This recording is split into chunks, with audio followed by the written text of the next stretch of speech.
북으로 돌아가기를 거부했던 공산 포로들이 자유의 다리를 넘어 남으로 건너왔다. 반공포로로 불린 이들의 수는 모두 2만 2천여 명. 대부분이 남한 출신으로 인민군에 강제 징집됐던 포로들이었다.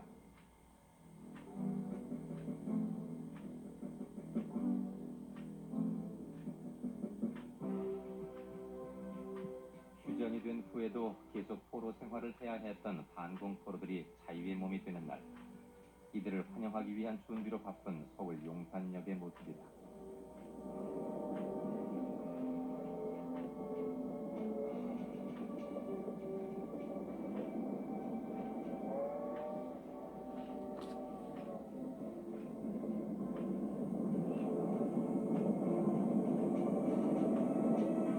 이 귀환은 송환을 거부하는 양측 포로에 대한 90일간의 설득 작업이 끝난 후 이루어진 일이었다. 설득에 의한 포로의 송환은 세계 전쟁사에 일찍이 없었던 일이었다. 그들 대부분이 남쪽으로 복귀했는데 그 비율은 약 20대 1이었다.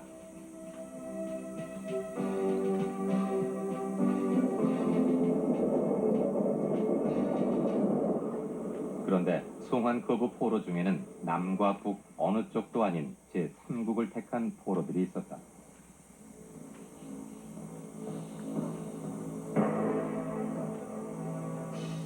인도군을 따라가 그곳에서 살던가 또 다른 세계로 떠나간 76인의 포로가 그들이었다.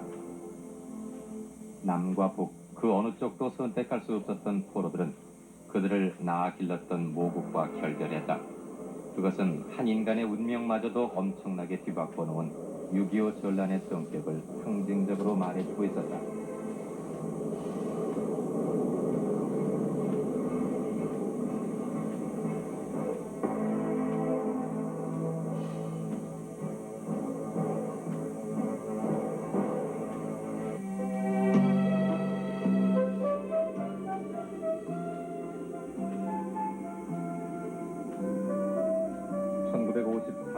그해 2월 두껍게 얼어붙은 강위에서 피겨스케이팅 경기가 펼쳐지고 있었다. 빙판을 춤추듯 누비는 율동이 신기한 재주로 비추었던 시절, 그것은 당시로서는 호사스러운 일이긴 했지만은 평화를 향한 모든 이들의 갈망의 몸짓 같아 보이기도 했다.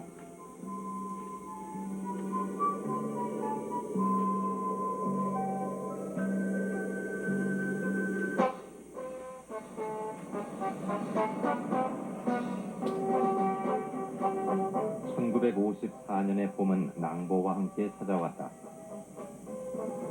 일본 도쿄에서 열린 일본 대표팀과의 축구 경기에서 승리한 우리 선수단이 개선한 것이다.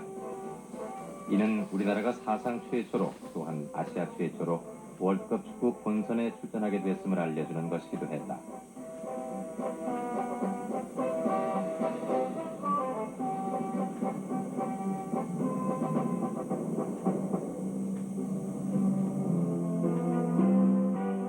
지금에 비하면 볼품없는 우승컵이지만 일제 36년과 전란으로 지친 우리 국민들에게는 귀한 선물이 아닐 수 없었다.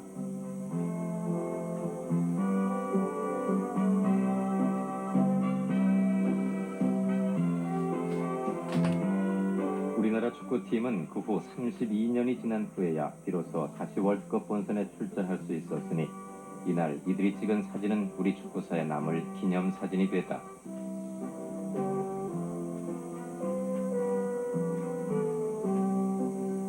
이해 5월 1일에는 아시아 경기 대회에도 처음으로 참가했다.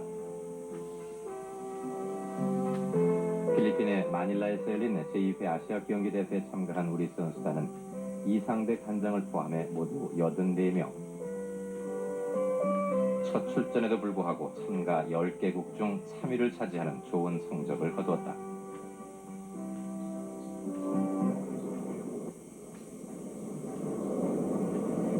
그 무렵 우리 바다를 넘보는 평화선 침범 사례가 늘어나기 시작했다.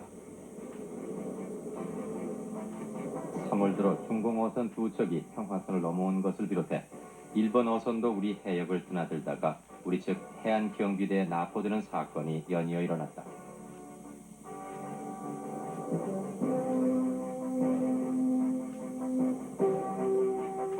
특히 독도에 대한 일본의 야욕이 노골적으로 드러났다. 이에 우리 정부는 54년 초 독도에 영토 표지를 설치하고 이어 5월에는 홍순치를 대장으로 하는 독도 의용 수비대가 조직돼 독도를 우리 바다, 우리 땅으로 지키는 데 전력했다.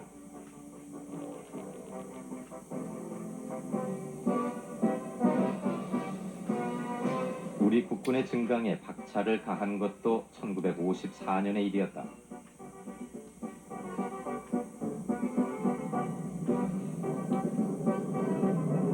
육군제 26사단과 27사단 등 2개 사단이 창설된 것을 비롯해 국군 제1군이 발족됐고 해병대도 이해에 창설됐다.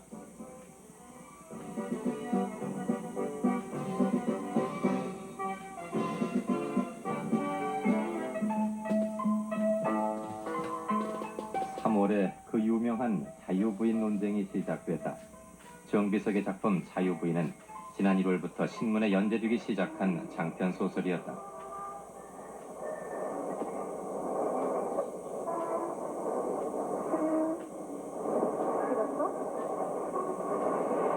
네.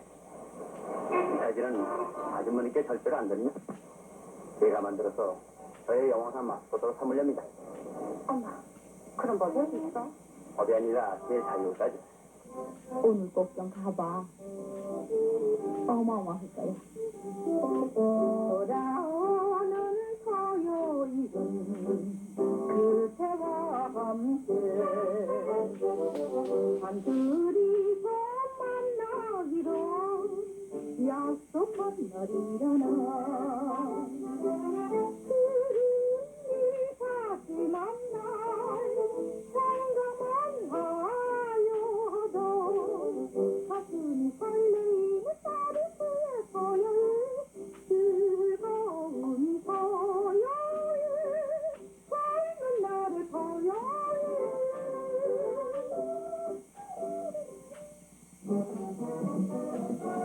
대학 교수의 부인이 가정생활의 권태를 느끼고 양품점에 나가면서 남편의 제자로부터 댄스를 배우고, 한편 남편인 교수는 미군 부대에 근무하는 타이피스트에게 야릇한 감정을 느낀다는 스토리 전개는 그 무렵의 세태 속에서 이내 인기를 끌었다. 주부들의 댄스바람, 깃바람, 치맛바람 등의 말썽을 빚고 성도덕이 무너지는 등 이른바 전후 풍조가 사회를 휩쓸고 있던 때였기 때문이다. 뭐? 내가 늙어 보이지? 아니, 남편 부분 노력이 아주 똑같이요.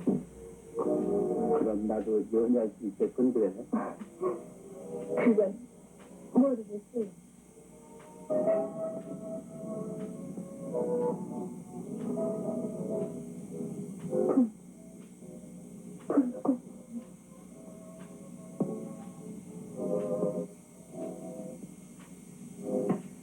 그런 자유부인의 인기를 부채질한 것이 이 논쟁이었다. 발단은 서울대 교수 황산덕 씨가 대학신문에 자유부인이 대학 교수를 모욕하는 소설이라고 비판한 데 있었다. 그 후 작가 정비석과 황산덕 씨는 지상설전을 주고받았고 그 덕분에 신문 판매고는 더 올라갔다는데, 이후 자유부인은 바람난 여성의 대명사가 됐고, 한편으로는 이 무렵부터 신문 소설의 윤리성과 창작의 자유 문제가 본격적으로 논의되기 시작했다.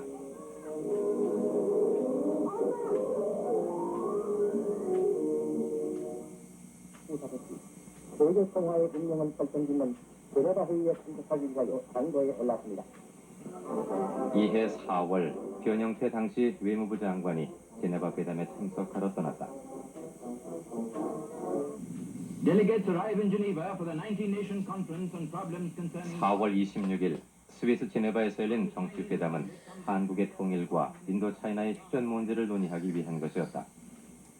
next to arrive is Mr. Malata. 참가국은 6.25에 참전한 16개국과 소련, 중공, 북한 등을 포함한 19개 나라를 헤아렸다. Korea is the first item on the agenda. Chairman Molotov 이 회담에서 남과 북은 제각기 통일 방안을 내놓았으나 의견차를 좁히지 못했고, 그 후 2개월에 걸쳐 입씨름만 되풀이하다가 회담은 성과 없이 끝나고 말았다. 그리하여 판문점은 점차 분단의 고착화를 대변하는 장소로 굳어져 가게 됐다. The plan for the country's unification.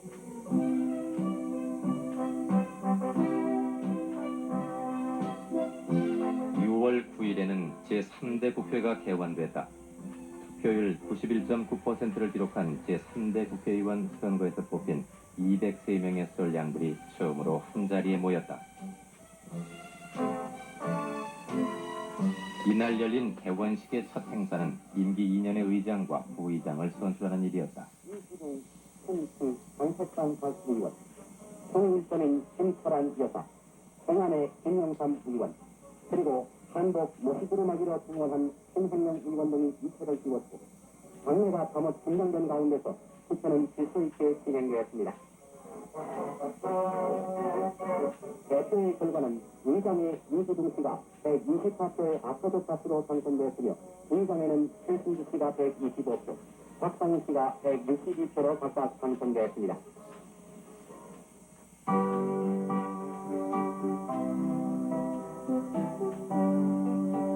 녹음이 짙어가는 6월 중순 반공결의를 다지는 아시아민족 반공대회가 진해에서 개막됐다.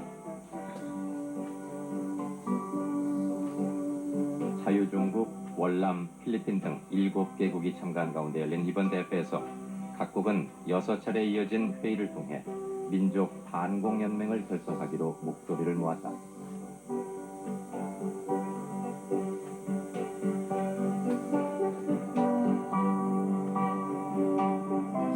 이해 6월은 반공의 물결로 뒤덮였다.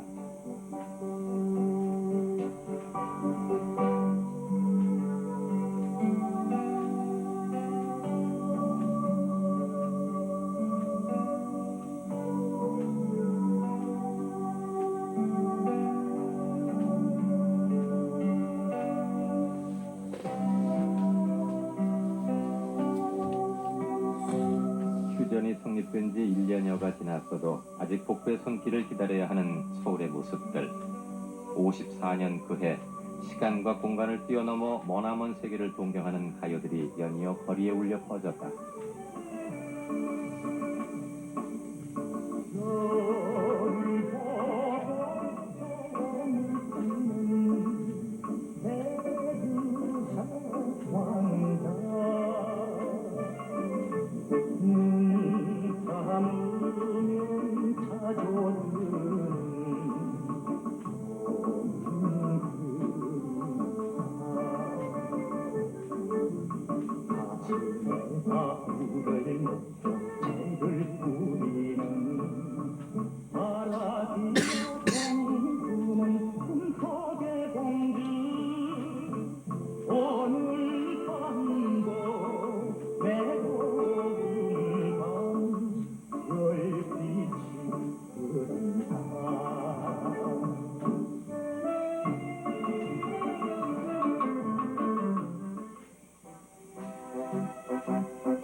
이 무렵 그동안 침체됐던 산업계가 다시 회생하고 있는 모습이 뉴스에 자주 등장하기 시작했는데 그 중에서도 섬유공업이 전체 산업의 선두주자로서 하나둘씩 본격적인 가동 준비를 갖추어갔다. 그런 공장 근로자의 대부분은 여성들이었다. 이 당시 전 여성의 3분의 1이 취업했을 만큼 여성 인력의 취업률은 상당히 높은 편이었다. 지난 53년부터 기적의 섬유로서 폭발적인 인기를 누리기 시작했던 나일론. 그 나일론을 국산품으로 생산하기 시작한 공장도 이때 생겨났다. 서울시의 중량리 일각에 자리 잡고 있는 해상방직회사에서는 우리나라 처음으로 나일론 제품을 생산하게 되었습니다. 정밀한 기계를 통하고 고압 전기 파종을 거쳐서 생산되어 나오는 합성수 나일론은 외국 제품을 생산할 수 있는 우수한 품질로 월산 20만 마, 수절반인 10만 마로 능히 국내 수요에 충당하고 나머지 10만 마는 앞으로 외국에 수출될 것입니다.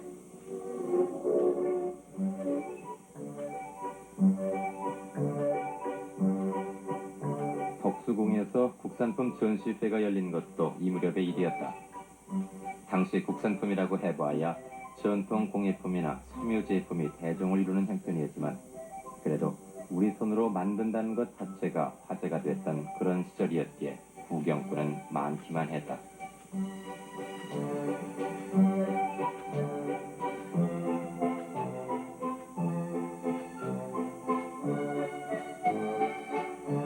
우리 문화계의 활동도 점차 본궤도에 오르기 시작했다.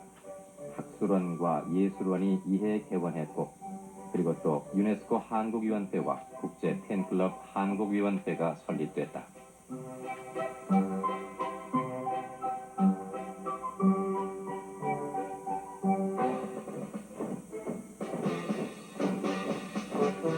(54년에) 들어서면서부터 2개 사단의 철수를 발표했던 미국. 결국 3월에 45사단에 이어서 6월에는 40사단이 철수를 완료했으며 뒤이어 4개 사단이 돌아가도록 계획돼 있어 미군의 총 8개 사단 중 2개 사단만이 잔류하게 됐다. 우리는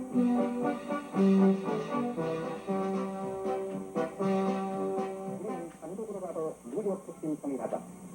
정동원국의 민족의 함성은 또다시 폭발되었으니 8월 19일 오전 9시 강가의 완전 철수를 단행하고 서울운동장에 운집한 수만 애국 시민들은 미군의 철수를 결사 반대하는 국민설기대회를 열었습니다. 미군의 이 같은 움직임은 6.25의 악몽을 지울 수 없던 국민에게 큰 불안감을 안겨주어 대대적인 미군 철수 반대 운동이 이때 일어났다.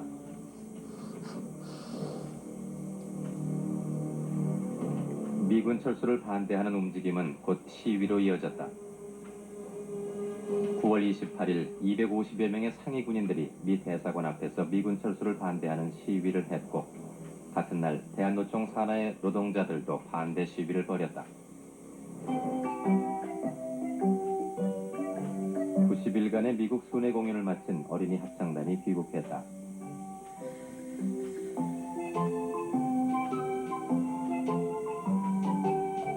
카퍼레이드에다 대통령의 환대까지 받은 것은 이들의 미국 공연이 경제복구 기금 마련을 위한 것이었기 때문이었다.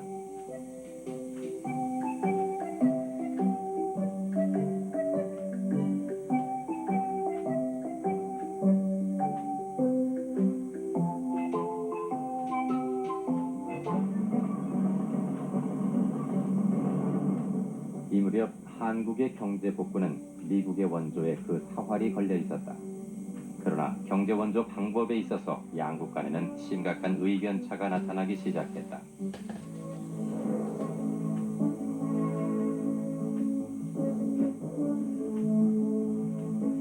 공정 환율의 결정을 놓고 미국 측은 한국 화폐의 가치를 낮게 평가하는 고환율을 요구했고, 한국은 반대로 저환율을 고집한 것이 의견 대립의 주요 골자였다.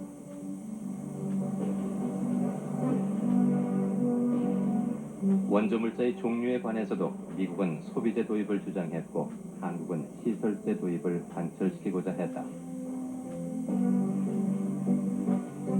한미 간의 빈발한 만남에도 불구하고 이견이 좁혀지지 않자 10월 9일 미국은 한국에 대한 석유 공급을 중단하는 조치를 내리고 만다.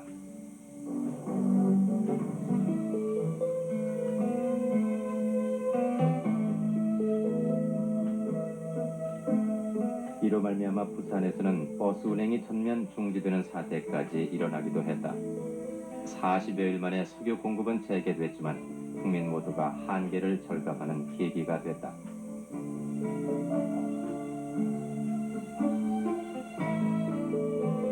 극심한 전력난으로 대부분 호롱불 신세를 면치 못하던 당시에도 비교적 전력 공급이 나은 이른바 특선에 대한 일반 시민들의 선망은 대단했다. 그럼에도 절전 캠페인이 필요했던 것은 낭비되는 전력의 문제와 함께 화재의 위험이 항상 도사리고 있었기 때문이었다. 54년 6월 23일 남대문 시장에서 큰 불이 나 6,900여만 원에 달하는 손해를 보았다. 당시 남대문 시장은 폐허로 돌아온 상인들이 천막을 치고 재기에 몸부림을 시작했을 무렵 월남 식량민들도 맨손으로 뛰어들어 뿔뿌리 축에서부터 구호품까지 닥치는 대로 팔아 남대문 시장은 아바이 시장이라 불리기도 했는데, 화재는 이들을 다시 빈 털터리로 만들고 말았던 것이다.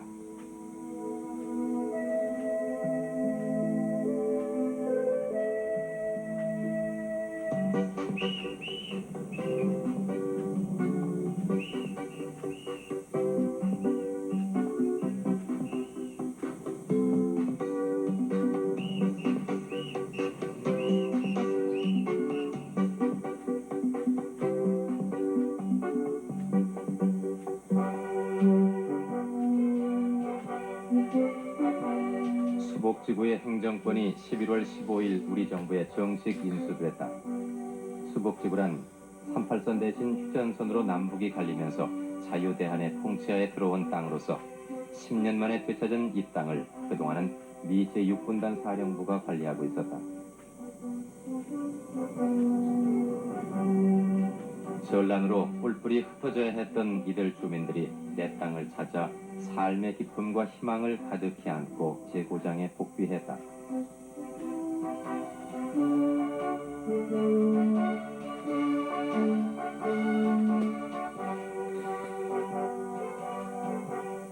그러나 자활 능력이 없던 이들에게 보호 양국 등이 제대로 지급되지 않아 복귀한 주민들이 처음에 큰 고생을 해야 했다.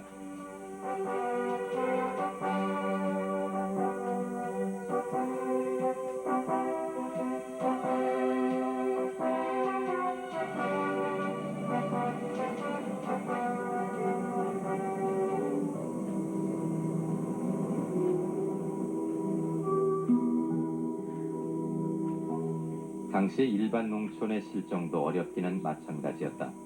익지도 않은 벼를 미리 팔아버리는 풍조가 성행할 만큼 먹고 살기가 힘들었던 시절이었다.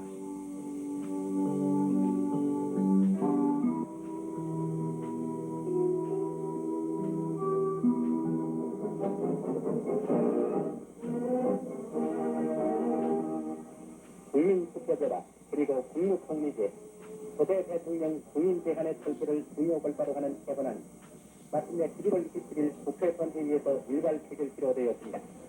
이 역사적인 날 국회의사당 내는 방송객들로 입대 여지가 없는 소만원을 이루었으며 의사당 외곽까지 윤산 인연을 이룬 가운데 오후 4시 10분부터 최승구 부의장의 서명 밑에 무기명 투표가 시작되었습니다. 승분과 긴장 속에 한 표 한 표가 계수돼서 마침내 찬성 130도 반대 60 기본 7 벌써 3표로 이 역사적인 개헌안은 통과를 쏘게 된 것입니다. 54년 12월 초 대한뉴스는 개헌안의 가결을 알리고 있다. 이 개헌안의 골자는 초대 대통령에 한해 중임 제한을 철폐한다는 것으로 이승만 대통령의 장기 집권의 길을 터주는 것이었다. 그러나 이 개헌안은 본래 부결된 것이었다. 이날 표결에서 개헌안은 찬성 135표로 한 표가 모자라 부결됐으나 자유당은 재적의원 203명의 3분의 2는 4.45입으로 135명이 된다고 우겨 개헌안을 통과시켰던 것이다. 이것이 이른바 4.45입 개헌으로 이후 4.45입이란 말과 함께 이 아이디어가 수학교수의 머리에서 나왔다 해서 사람 나누는 수학박사라는 말이 한동안 나돌았다. 그리고 이해 오동동 타령이 최고의 히트가요가 됐다.